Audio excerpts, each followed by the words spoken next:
comme ni Macky Sall yore nguur. d'accord te nguuram googu. dépense de prestige dafa jéggi dayo. nga wax ci loolu mu dama ci bëggoon yokk rek parce que comme man ministère de l'économie et finance laa nekk. dama ci yokk rek li muy wax. dama koy dëggal. et d'ailleurs on est en fin d'année budgétaire. en général il a été toujours ainsi. À chaque fois ñu nekk ci mois de décembre. sax du décembre c'est octobre le dernier trimestre. octobre novembre décembre. En général ñu ci bari.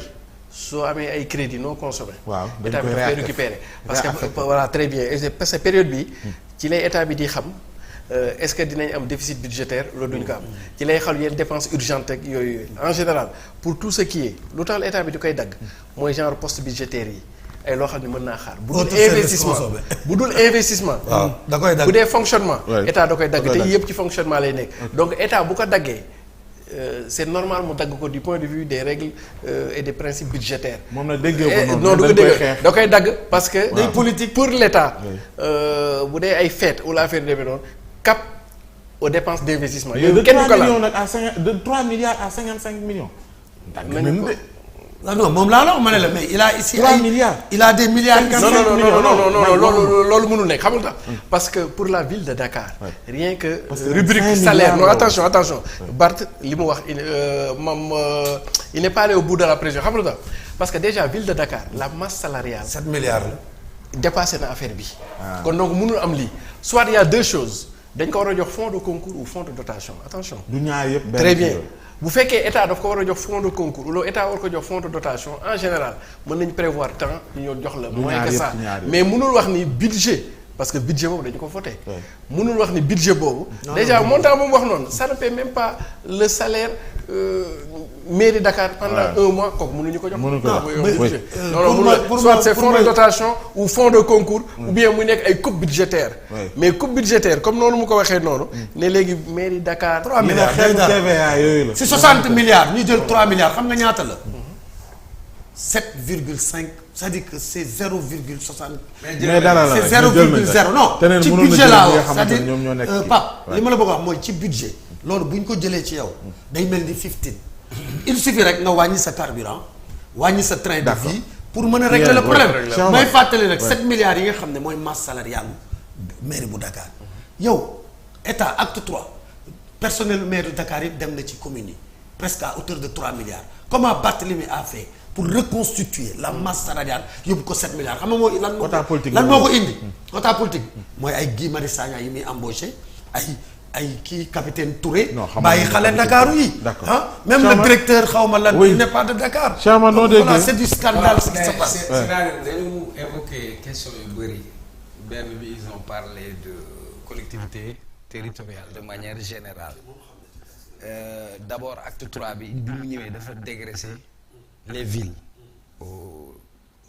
au profit des communes parce que bu njëkk ba dafa mel ni ville bi moo nekkoon yaay moo jël lépp boot doom yi jox leen mais bi acte 3 bi ñëwee ci man lecture bi ma ci amoon déjà Khalifa Sall moo nekkoon maire de Dakar mais ni ñu changé mbir mi sax pour mu Khalifa Sall mën a nekk maire de Dakar il faut mu dem xeex à Grand Yoff loolu taxoon ñu indi woon Mimi Touré Grand Yoff donc su Mimi Touré gagné woon Khalifa Sall à Grand Yoff Khalifa du mën a jàll au niveau de la ville ensuite budget bi Dakar doon am de manière globale avant acte 3 dafa wàññeeku ci lu bëri parce que léegi commune bu mel ni Plateau am na ay taxes yoo xamante ni ville bi moo ko doon jël léegi commune bi moo koy jël moo tax léegi la plupart des communes oui non je veux dire la plupart des communes je parle acte 3 la plupart des communes tey dépendatuñu directement ci ville yi donc tey ville quintessence bi mu amoon sax même territoire sax amatu ko.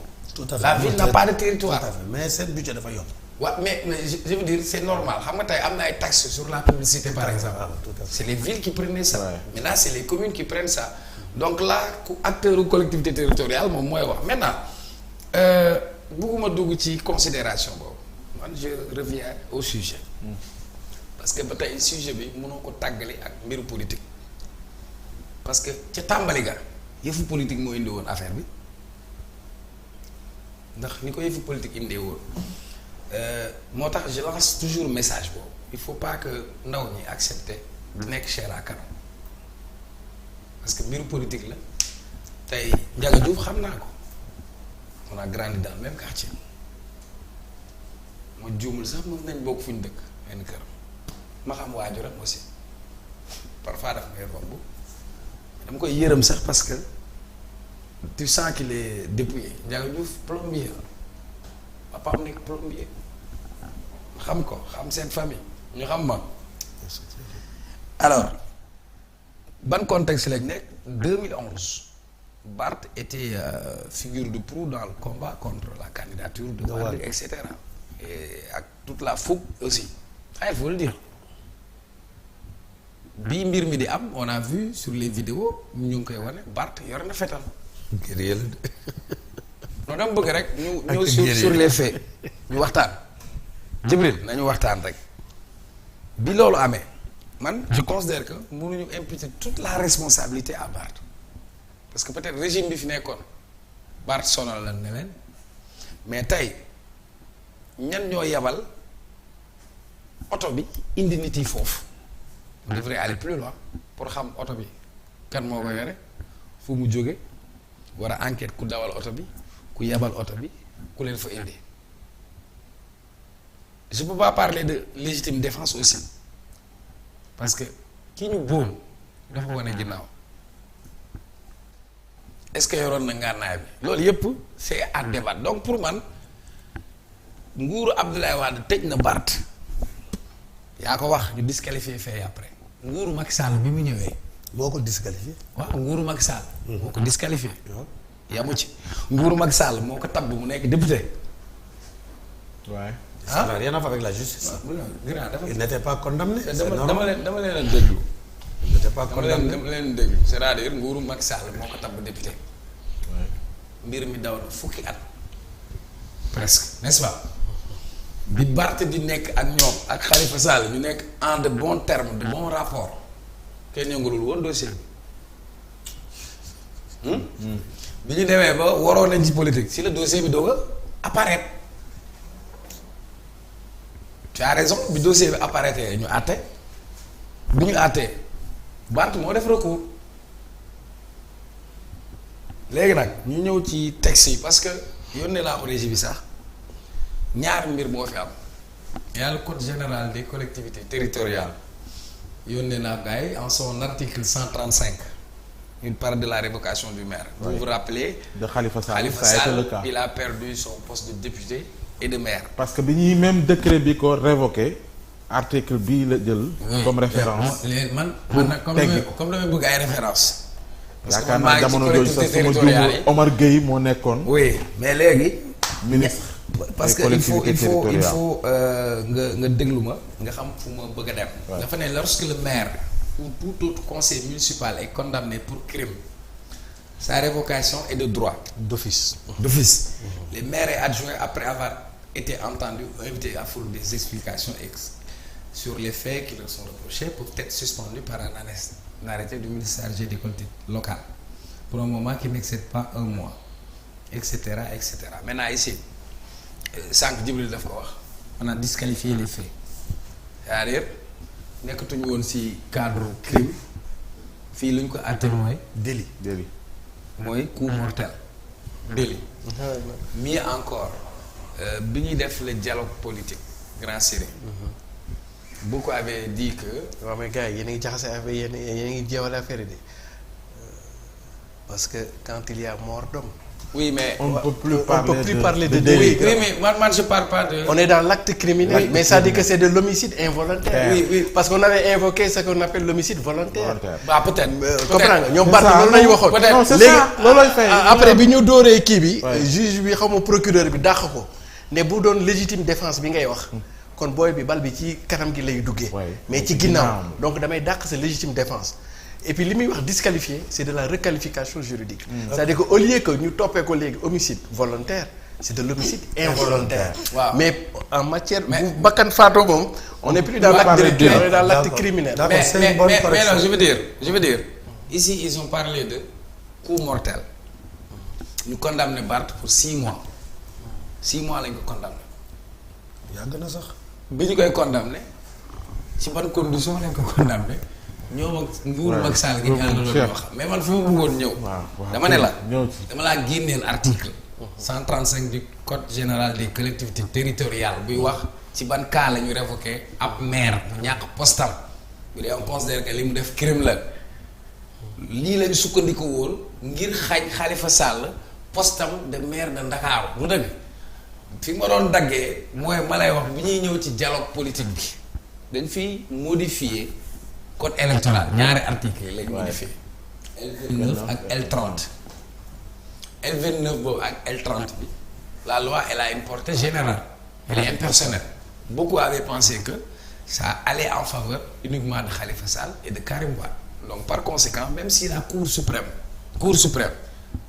dëggalaat verdict bi liy sauvé Barth mooy article L29 boobu ak L30 boobu loolu waxuma ko Ngouda Fall la démontré et l'a dit beneen bi waaw Ngouda Fall pas Ngouda Mboup Ngouda Fall c'est le pénaliste Ngouda Fall c'est le constitutionnaliste donc malgré que article bële génn fële 135 fii. ah oui Ngouda Fall mu ngi bokk sax ci.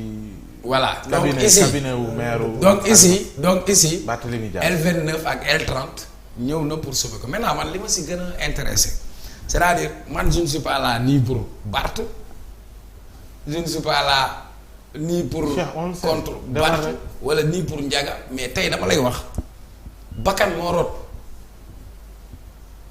dañu waroon a mener enquête bi ba mu mot sëkk ban responsabilité moo ci am foofu lañ ci waroon dem maintenant on peut pas dissocier la chose politique parce que dafa dem ba nekk ci moom benn épée de Damoclès beneen bi tu as fait un lien avec Khalifa Sall et cetera comprendre on peut pas dissocier Khalifa Sall de Barth parce que du point de vue politique ñoom ñaar ñoo bokk seen camp du dëgg mais tey objectivement Khalifa Sall dafa dem participer si dialogue bi pour la wax dialogue bi Macky moo toog avant dialogue bi mu lire discours am dans son discours il a parlé de Khalifa Sall et de Karim Wade il n'a pas cité Sonko on a fait un dialogue sans Sonko dans ce dialogue c'est des compromis et des compromissions politiques loolu moo génn ñu modifier code électoral bi c'était pour permettre à Khalifa Sall mu bokk élection c'était pour permettre aussi à Karim Wade mu bokk ay élection vous parlez de way parlementaire ñii ñu ngi dugal seen parrainage citoyen peut-être sa analyse xel bu xóot dem na ba egg foofu ci parlementaire mais man je considère que ici du point de vue de la loi ici ce qui va sauver la tête à Barth c'est plutôt ce qui est issu du dialogue et d'ailleurs Barth moom moo toog wax ko politique rek Barth moo génn wax ni dox na ci dialogue bi wax na ci dialogue bi kon am na ci un intérêt particulier dans ce dialogue maintenant man pour man